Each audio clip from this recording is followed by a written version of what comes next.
Hi everyone, it's Claudia Brown here. I've got some great daily tricks that are going to help save you calories, and before you know it, you're going to be dropping pounds. So here I go. First of all, this is a cool one. You know how you get peanut butter, natural peanut butter, and they have a little bit of oil on the top. Well, here is a good trick. Pour off that oil and you'll get 20 fewer calories per serving and 2 or 3 fewer grams of fat. Now it's a small difference, but over a year it could mean a couple pounds. One thing that I love to do is dance, and dancing is a great exercise. And you can burn up to the same amount of calories dancing vigorously as you can going for a jog. So for an hour, 400 to 500 calories. So don't underestimate the power of dance. Here is a great thing to do when you're at the gym or when you're exercising, and that is to walk or run backwards or sideways, just shuffling and doing that just for a 1-minute burst. You'll challenge your muscles in a new way, and you'll help burn extra calories. Now, here's another great thing. Fill your plate up with things that are crunchy. Now, just hear me out here. Carrots, celery, apples, whole grains, things that are crunchy. You have to chew them more, thereby burning more calories. Here is another one. Great. Salad, reducing your calories from salad dressings. Now, you can still enjoy the flavor of salad dressings, but just change them a bit. And you can do this by either adding apple cider vinegar or lemon juice to your favorite salad dressings, and do this with like a 50-50 ratio. So if you've got a tablespoon of Caesar salad dressing, add a tablespoon of lemon or a teaspoon of lemon. If you've got, say, a tablespoon of your favorite ranch, add some apple cider vinegar. They'll still taste great and way fewer calories because those things are both almost zero. What are some other good ones? Oh yes, if you're typically hungry before bed, it means you're eating your dinner a bit too early, so push it back. See if you can have a snack, like a fruit snack, at around 3 p.m. and then see if you can push your dinner to 6 o'clock. I know for me, I've been always eating around 5, and then I get hungry again before I go to bed. If you can push your dinner back a little bit to 6 o'clock, you'll be able to last and not eat calories right before you go to bed, and those really stick with you. Another thing is you're changing your wine glass size. Instead of having one of those great big ones that hold lots of wine, try changing to a 4-ounce glass. It'll look like there's more, and if you're sipping away on it, you will hardly notice the difference, and you'll be taking in a lot fewer calories.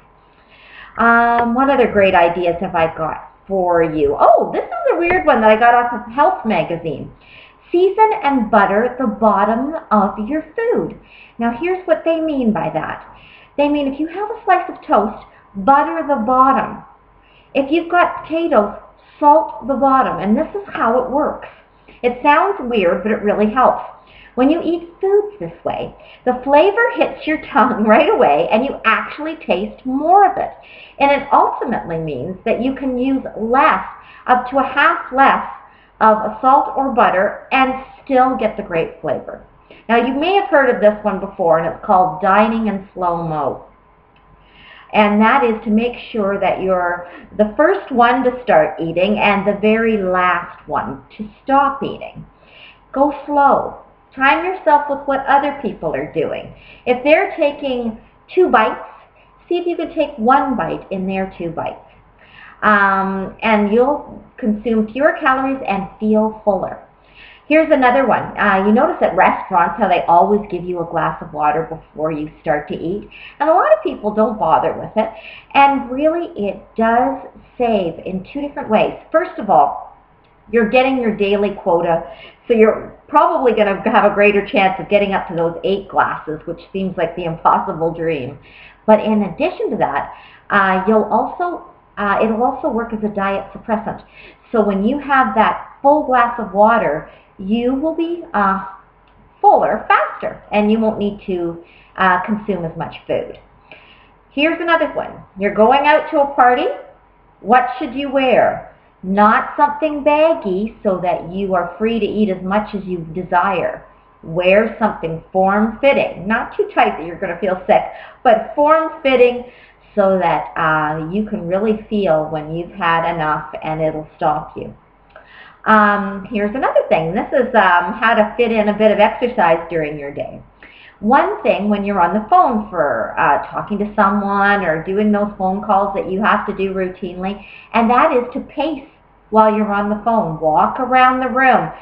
Do some of those chores. You have to do them one-handed maybe, but that's okay. You're getting in some exercise and you're refraining from sitting, which can really be a problem. Another thing is if you're going to a concert. And this one is actually recommended by a doctor. I thought that it was kind of interesting. Yes, Mark Hamilton, PhD, microbiologist. He says, don't bring a chair if you're going to an outdoor concert or an event or anything like that. Instead, bring a blanket. You won't be able to see when you're sitting down on the blanket, but you'll need to get back up and stand up, and so you'll be moving around instead of just sitting for the whole concert. So that'll add a little extra exercise. Here's another cool thing I thought, and this is something that you can do at your desk or workstation, and that is take your desk and create it into different workstations. So for instance, you may have a pillow on the ground where you sit down to read your mail. You may have certain jobs that you put on the other side of your desk and that you put them up so that you have to go around, stand up to do those jobs. And you may have your computer in a different area, and you may have your writing in a different area around your desk. And you'll make your workstation into almost multiple workstations. And it'll help to get you moving and to also help your back and your neck and those things that can get fatigued by keeping one position. What else do I have for you? There was one other cool one. Oh yes, fiber. We don't really realize how much fiber makes us feel full and helps us to get rid of excess slush that we have in our digestive systems. So instead of pretzels or chips, go for things like popcorn. They're way higher in fiber. For instance, you can have 6 cups of popcorn and you'll only be consuming 90 calories and lots of fiber. In fact, they did a study where women increased their fiber from 12 and they doubled it to 24 grams per day, and their bodies absorbed 90 calories less per day. Great way to use the popcorn. And you can lose almost 10 pounds per year. So there's some great ideas for you. I hope you enjoy them. I can't say they're all mine, but I hope you like them and that they help you to slim down.